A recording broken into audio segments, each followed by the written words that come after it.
இன்னைக்கு பிஜேபி வளர்ந்துட்டு இருக்கு, பேஸ் நல்லா போய் வளரக்கூடாது. நீங்கள் அதற்கு இடம் கொடுக்கக்கூடாது. அவனுக்கு ஒரே குறிக்கோள் தான் உண்டு. ஒன்று, எல்லாரையும் இந்துக்களாக ஆக்கிவிட வேண்டும். பிராமணத்துவத்தின் தலைமையின் கீழே எல்லா மக்களையும் இந்தியாவில் கொண்டு வந்து விட வேண்டும். விவேகானந்தரை கொண்டு வர முடிந்தது. இது மாதிரி பல தலைவர்களை அங்கே கொண்டு வர முடிந்தது. அவர்களெல்லாம் பார்ப்பனர் அல்லாதவர்கள், அவர்களுக்கு சொந்த மதம் இல்லை.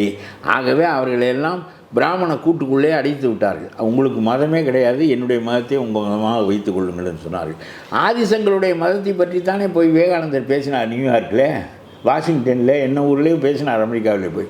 அது தமிழனுடைய சைவம் இல்லை, தமிழனுடைய சிவஞான போதம் இல்லை, அது தமிழனுடைய வைணவம் இல்லை, அது ஆதிசங்கருடைய மதம். ஆதிசங்கரை தெற்கே இருந்து போய் வடக்குக்கெல்லாம் மதத்தை அளித்தது போல விவேகானந்தர் அதை ஏற்றுக்கொண்டார். நாங்கள் ஏற்றுக்கொள்ளவில்லை.